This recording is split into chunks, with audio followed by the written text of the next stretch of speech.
ದೇವರ ಪರಿಶುದ್ಧವಾದ ನಾಮಕ್ಕೆ ಸ್ತೋತ್ರವಾಗಲಿ.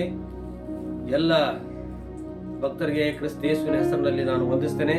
ಇವತ್ತು ನಮ್ಮೆಲ್ಲರ ಒಂದು ಆತ್ಮೀಯ ಲಾಭಕ್ಕಾಗಿ ಆಯ್ದುಕೊಂಡಂತ ವೇದ ಭಾಗ ಕೀರ್ತನೆಗಳ ಪುಸ್ತಕ 23ನೇ ಅಧ್ಯಾಯ ಅದರ 1ನೇ ವಚನದಿಂದ 6ನೇ ವಚನದವರೆಗೆ ನಾವು ಓದಿ ಧ್ಯಾನ ಮಾಡೋಣ. ಭಕ್ತರ ಮರಿಗಳಿಗೆ ಯೆಹೋವನು ಒಳ್ಳೆಯ ಕುರುಬನಾಗಿದ್ದಾನೆಂಬುದಾಗಿ ದಾವೀದನು ಹೇಳುವುದನ್ನು ನೋಡ್ತೇವೆ.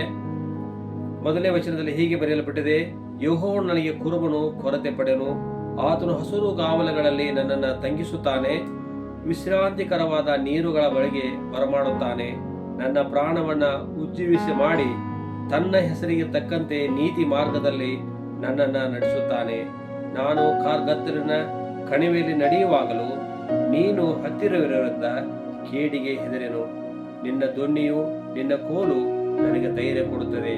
ವೈರಿಗಳ ಮುಂದೆ ನೀನು ನನಗೋಸ್ಕರ ಔತಣವನ್ನು ಸಿದ್ಧಪಡಿಸುತ್ತಿ, ನನ್ನ ತಲೆಗೆ ತೈಲವನ್ನು ಹಚ್ಚುತ್ತಿ. ನನ್ನ ಪಾತ್ರೆಯು ತುಂಬಿ ಹೊರಸುತ್ತದೆ.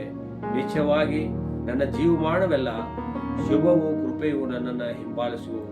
ನಾನು ಸದಾಕಾಲ ಯೆಹೋವನ ಮಂದಿರದಲ್ಲಿ ವಾಸಿಸುವನು ಎಂಬುದಾಗಿ ಪ್ರಾರ್ಥನಾ. ಸರ್ವಶಕ್ತರಾಗಿರುವಂತ ನಮ್ಮ ಪರಲೋಕದ ತಂದೆಯಾದ ದೇವರೇ, ಈ ವಾಕ್ಯವನ್ನ ಕರ್ತನೆ ನಿನ್ನ ಭಕ್ತರಿಗೆ ಸ್ವಾಮಿ ಕರ್ತನೆ ಹಂಚುವಾಗ ನಿನ್ನ ಬಲವನ್ನ ಕರ್ತನೆ ನನಗೆ ಅನುಗ್ರಹ ಮಾಡು.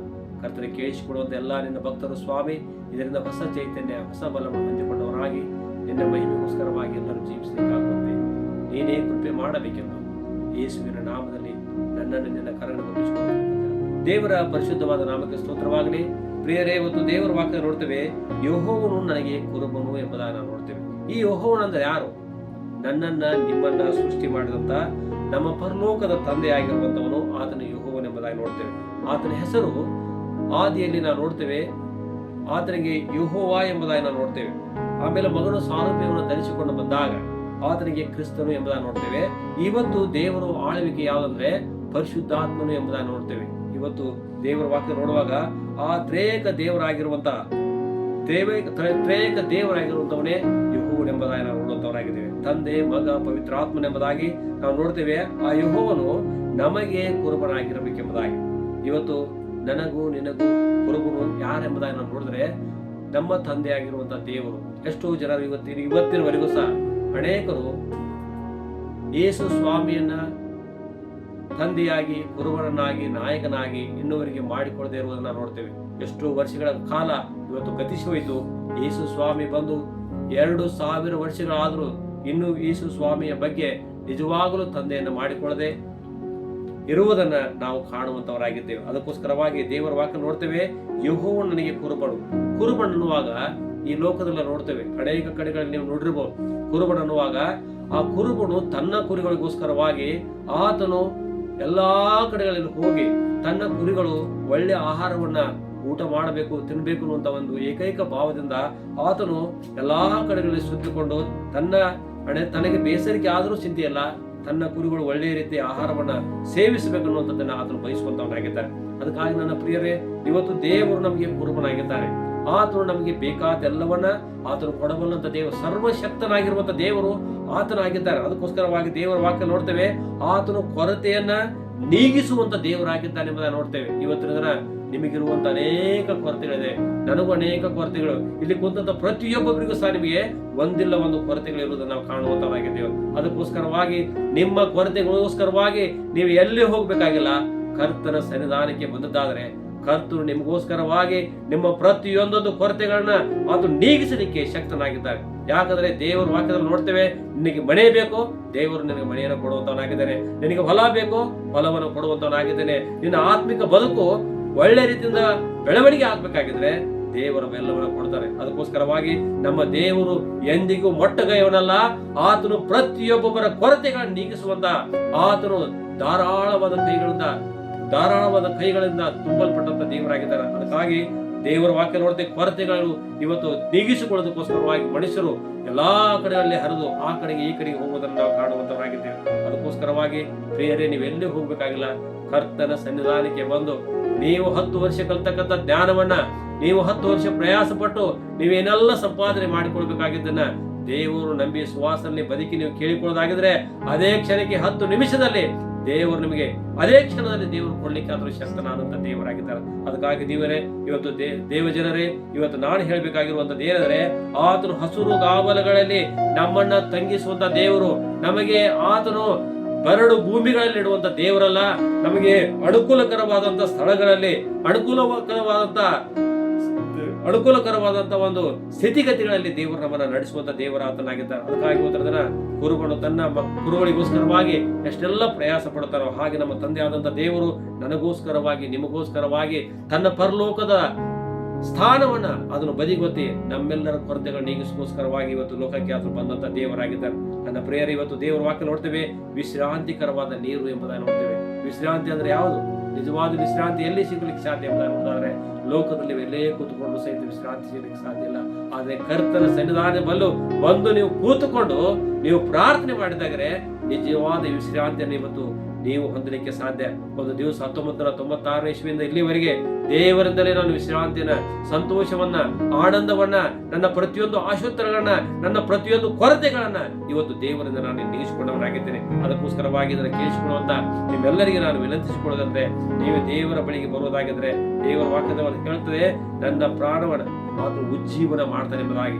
ನಿಮಗೆ ಉಜ್ಜೀವನ ಬೇಕು, ಹೊಸತನ ಬೇಕು, ಬಲ ಬೇಕು, ಸಂತೋಷವಾಗಿರಬೇಕು, ದೇವರ ಸನ್ನಿಧಾನಕ್ಕೆ ಬಂದಿದ್ದೇವೆ. ದೇವರ ವಾಕ್ಯ ನೋಡ್ತೇವೆ, ತನ್ನ ಹೆಸರಿಗೆ ತಕ್ಕ ಹಾಗೆ ಆತನು ತನ್ನ ಹೆಸರಿಗೆ ಗೌರವ ಬರೋದಕ್ಕೋಸ್ಕರವಾಗಿ ನಿಮ್ಮನ್ನ ಆತನು ಏಳಿಗೆಯಲ್ಲಿ ನಡೆಸುವಂತ ದೇವರಾಗಿದ್ದಾನೆ. ನಿಮ್ಮನ್ನ ಆತನು ಉನ್ನತಿಗೆ ತರುವಂತ ದೇವರಾಗಿದ್ದಾನೆ. ಅದಕ್ಕೋಸ್ಕರವಾಗಿ ಪ್ರಿಯ ಭಕ್ತರೇ, ಇವತ್ತು ದೇವರಿಗೋಸ್ಕರವಾಗಿ ನೀವು ದೇವರ ಸನ್ನಿಧಾನದಲ್ಲಿ ಕೂತುಕೊಂಡು ದೇವರ ವಾಕ್ಯದಲ್ಲಿ ನೋಡ್ತೇವೆ, ಬೇಡಿಕೊಳ್ಳಿ ನಿಮಗೆ ದೊರೆಯುತ್ತದೆ ಎಂಬುದಾಗಿ. ಇವತ್ತಿನ ಬೇಡಿಕೊಳ್ಳಾರದೆ ನಮ್ಗೆ ಯಾವುದು ಸಿಗಲಿಕ್ಕೆ ಸಾಧ್ಯವಿಲ್ಲ. ಅದಕ್ಕೋಸ್ಕರವಾಗಿ ದೇವರ ವಾಕ್ಯದಲ್ಲಿ ನೋಡ್ತೇವೆ, ನಮ್ಮನ್ನ ನೀತಿಯ, ನ್ಯಾಯ, ಧರ್ಮದಲ್ಲಿ ಅದನ್ನು ನಡೆಸುವಂತ ದೇವರು ಆತನಾಗಿದ್ದಾರೆ ಎಂಬುದಾಗಿ ನೋಡ್ತೇವೆ. ನೀತಿ, ನ್ಯಾಯ, ಧರ್ಮದಲ್ಲಿ ಇವತ್ತು ಅನೇಕರು ನಡೀತಾ ಇಲ್ಲ. ಆದರೆ ದೇವರು ನಿಮ್ಮನ್ನು ಇವತ್ತು ನಮಗೆ ಅನೇಕ ಕೊರತೆಗಳು ಈ ಲೋಕದಲ್ಲಿ ಇರಬಹುದು. ಆದರೆ ನೀತಿಯಲ್ಲಿ, ನ್ಯಾಯದಲ್ಲಿ, ಧರ್ಮದಲ್ಲಿ ದೇವರು ನನ್ನನ್ನು ಇವತ್ತು ನಿಮ್ಮನ್ನು ನಡೆಸುವಂತ ದೇವರಾತನಾಗಿದ್ದಾನೆ. ಅದಕ್ಕೋಸ್ಕರವಾಗಿ ದೇವರ ವಾಕ್ಯ ನೋಡ್ತೇವೆ, ನಾವು ಎಂತಹ ಸ್ಥಿತಿಗತಿಗಳಿದ್ದೇವೆ ಅಂದ್ರೆ, ನಾವು ಅನೇಕ ಕಡೆಗಳಲ್ಲಿ ಕಾರ್ಗತ್ತಲಿನ ಕಣಿವೆಯಲ್ಲಿ ಎಂಬುದಾಗಿ ನಾವು ನೋಡ್ತೇವೆ. ಈ ಕಾರ್ಗತ್ತಲಿನ ಕಣಿವೆಯಲ್ಲಿ ನಡೆಯುವಾಗಲೂ ದೇವರು ನಮ್ಮ ಜೊತೆಗಿರ್ತಾನೆ ಎಂಬುದಾಗಿ, ಲೋಕವೆಲ್ಲ ಅಂಧಕಾರದ ವಶದಲ್ಲಿ ಇದೆ ಎಂಬುದಾಗಿ ನಾವು ನೋಡುವಂತವರಾಗಿದ್ದೇವೆ. ಈ ಲೋಕದ ಅಧಿಪತಿ ಆಗಿರುವಂತಹ ಸೈತಾನನು ಆತನು ಎಲ್ಲರನ್ನ ಕತ್ತಲಿಗೆ ನಡೆಸುವಂತ ಆತನು ಮನುಷ್ಯನಾಗಿದ್ದಾನೆ.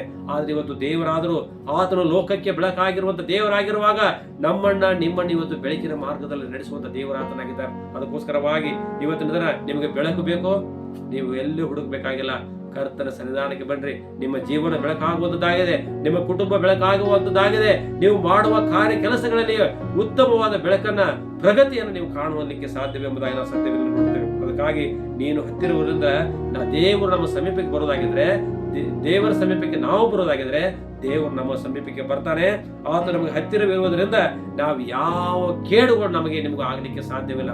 ಇವತ್ತು ಅನೇಕ ಲೋಕದಲ್ಲಿ ನಾವು ನೋಡ್ತೇವೆ, ಅನೇಕ ತಮ್ಮ ಹೊಲದಲ್ಲಿ ಕೇಡು ಆಗ್ತಾ ಇದೆ, ಮನೆಗಳಲ್ಲಿ ಕೇಡು ಆಗ್ತಾ ಇದೆ. ಅವರು ಹೋಗುವಂತ ಕಾರ್ಯ ಕೆಲಸಗಳಲ್ಲಿ ಅವರಿಗೆ ಅನೇಕ ಕೇಡುಗಳು, ಅವರ ಪ್ರಯಾಣಗಳಲ್ಲಿ ಕೇಡುಗಳು ಆಗುವುದನ್ನು ನಾವು ಕಾಣುವಂತವರಾಗಿದ್ದೇವೆ. ಅದು ದೇವರ ವಾಕ್ಯ ನೋಡ್ತೇವೆ, ಕೇಡಿಗೆ ಹೆದರಬೇಕಾಗಿಲ್ಲ, ಯಾವುದಕ್ಕೂ ಭಯಪಡಬೇಕಾಗಿಲ್ಲ.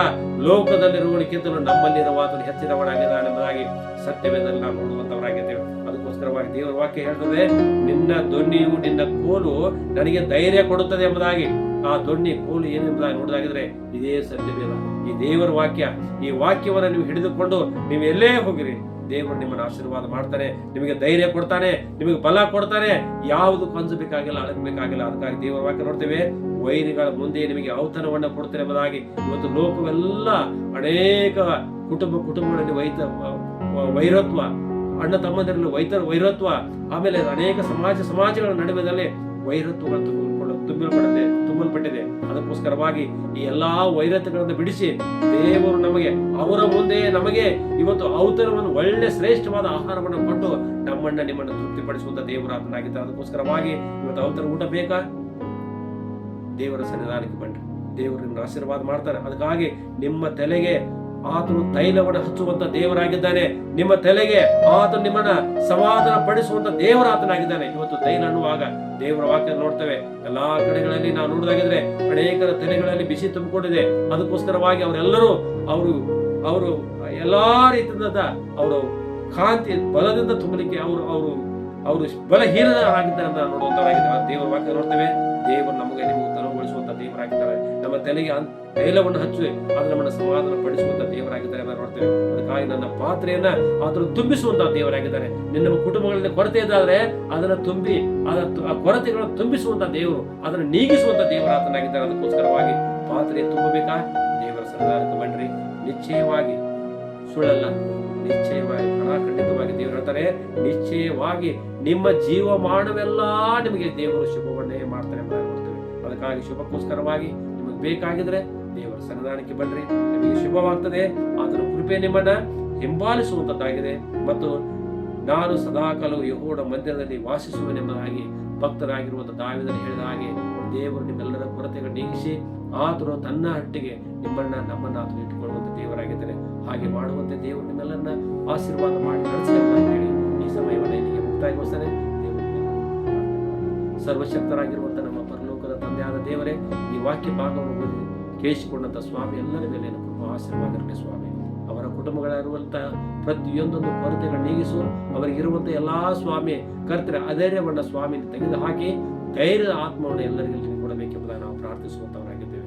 ಲೋಕದಲ್ಲಿ ಅನೇಕರು ಸ್ವಾಮಿ ಭಯದಿಂದಲೂ ಭೀತಿಯಿಂದಲೂ ತುಂಬಲ್ಪಟ್ಟವರಾಗಿ ನಡೆಯುವುದನ್ನು ನಾವು ಕಾಣುವಂತವರಾಗಿದ್ದೇವೆ. ಆದರೆ ನೀನು ಸ್ವಾಮಿ ಲೋಕವನ್ನು ಜಯಿಸಿದಂತ ದೇವರಾಗಿರುವಾಗ ನಮ್ಮೆಲ್ಲರಿಗೂ ಸ್ವಾಮಿ ಧೈರ್ಯ ಸಾಮರ್ಥ್ಯವನ್ನು ಕೊಡುವಂತ ದೇವರಾಗಿರುವುದಕ್ಕಾಗಿ ಸ್ತೋತ್ರ ಸ್ವಾಮಿ.